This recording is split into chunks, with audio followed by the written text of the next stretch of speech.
যেখানে পীরের তরিকত আছে এখানে প্রিন্সিপাল মুনাজাত করলে চলবে না। পীর শব্দ যদি কোরআনে দেখাই তারে 10 লক্ষ টাকা দিন। তো এই যদি কোরআনের ভিতরে নামাজ শব্দ দেখাই তারে 30 লক্ষ দিন। যারা পীরের তরিকত হবে ওরা তো আর এমনি পীরের তরিকত হয় না। কোরআনের মধ্যে যাকে মুর্শিদ বলা হয়েছে তাকে আমরা ফার্সি ভাষায় পীর বলি। কথা বলেন ঠিক না? আমি বলবো হুজুর 2 মিনিটের জন্য হলো একটু জিকির করলে তাহলে আমাদের জন্য ভালো হবে, তারপরে মুনাজাত হলে এটা ভালো হবে।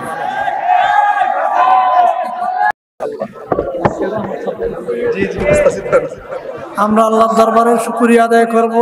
পীরে তরিকত মুফতি গিয়াসউদ্দিন তাহেরি উপর আল্লাহ রাব্বুল আলামিনের অশেষ রহমত এবং মেহেরবানি আছে বিদায় ওনার নাম শুনলে উনি যেখানে আসে সেখানে মাহফিলের মধ্যে মানুষ ভরপুর হয়ে যায়। আমি একবার ওনার মাহফিলে ছিলাম সানফু এই মাদ্রাসার পিছনে, বিশেষ কারণে আমি ওখানে গিয়েছি। এখন আমার কথা হলো যারা পীরে তরিকত হবে ওরা তো আর এমনি পীরে তরিকত হয় না। পীরে তরিকত হওয়ার জন্য পূর্ব শর্ত হলো মোহাম্মদ কি যিনি হুব্বে দিলি হে বেলা শক দু জাহাঁ মে ও বলি হে। হযরত মুহাম্মদ মুস্তাফা সাল্লাল্লাহু আলাইহি ওয়াসাল্লামের ভক্তি আর মোহাম্মত যার অন্তরের মধ্যে বেশি থাকবে সে হলো দুনো জাহানের মধ্যে ওলি। আবার ওলি হওয়ার জন্য আরো কিছু আছে, যেমন এখানে যিনি মাইকের মধ্যে ঘোষণা করতেছেন উনি জিকিরের কথা বলেছেন। রাসূল পাক সাল্লাল্লাহু আলাইহি ওয়াসাল্লাম আবু রজিনকে বললেন, হে আবু রজিন, আমি তোমাকে দ্বীন ইসলামের মূল বিষয় সম্পর্কে অবগত করে দেব, যেই চার দ্বারা তুমি দুনিয়া আখিরাত উভয় জগতের নিয়ামত লাভ করতে পারবা।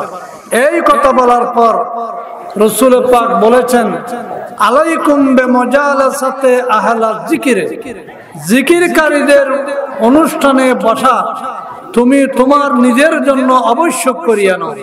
তুমি যখন জিকিরকারীদের বৈঠক থেকে একেলা হয়ে যাবে, ফাহারিক লিসানাকা, তুমি তোমার জবানকে লাড়তে থাকো, বেজিকিরিল্লাহ, আল্লাহর জিকিরের মাধ্যমে মাস্তাতাতা, যতদূর সম্ভব হয়। যেখানে পীরে তরিকত আছে এখানে প্রিন্সিপাল মুনাজাত করলে চলবে না। আমি বলবো হুজুর 2 মিনিটের জন্য হলো একটু জিকির করলে তাহলে আমাদের জন্য ভালো হবে, তারপরে মুনাজাত হলে এটা ভালো হবে। আলাইকুম বিমুজালাসাতে আহলা যিকির, জিকির হবে না হুজুর মুনাজাত।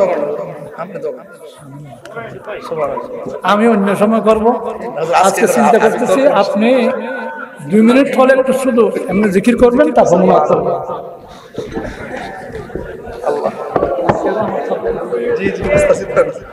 হুজুর আবার বলছেন জিকির করার জন্য, আসলে জিকির তো চলতেছে এখন। আফদালুজ যিকরি লা ইলাহা ইল্লাল্লাহ, আফদালুজ যিকরি লা ইলাহা ইল্লাল্লাহ, সর্বোত্তম জিকির ইসমে জাত আল্লাহ আল্লাহ আল্লাহ আল্লাহ আল্লাহ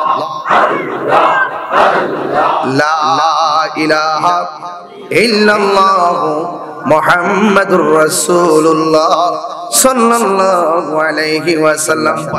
আতিউল্লাহ ওয়া আতিউর রাসূলা ওয়া উলিল আমরি মিনকুম, আল্লাহ রাসূল মুর্শিদ, এটা কোরআন। আল্লাহ রাসূল মুর্শিদ ওয়া উলিল আমরি মিনকুম, তো হুজুর আল্লাহর ওলিগণ, হ্যাঁ আল্লাহর ওলিগণ, নবী রাসূলগণ এবং আল্লাহ পাক, এই যে পাশাপাশি আল্লাহ নবী আল্লাহ রাসূল মুর্শিদ, কোরআনের মধ্যে যাকে মুর্শিদ বলা হয়েছে তাকে আমরা ফার্সি ভাষায় পীর বলি। কথা বলেন ঠিক না? যেটা নামাজ কোরআনের ভাষায় সেটাই সালাত, যেটা অন্য ভাষায় রোজা, এটা কোরআনের ভাষায় সওম। এইজন্য আমরা দেশের কিছু মৌলবীরা চ্যালেঞ্জ করে, পীর শব্দ যদি কোরআনে দেখাই তারে 10 লক্ষ টাকা দিন। এটা হলো একটা তাফালিং মারে আর কি। এর লাগে আমি তারে কইলাম, তো এই যদি কোরআনের ভিতরে নামাজ শব্দ দেখাই তারে 30 লক্ষ দিন। এরপরে কথা কও না। এজন্য যেখানে যা লাগে তাই দিতে হবে। কথা কও ঠিক না?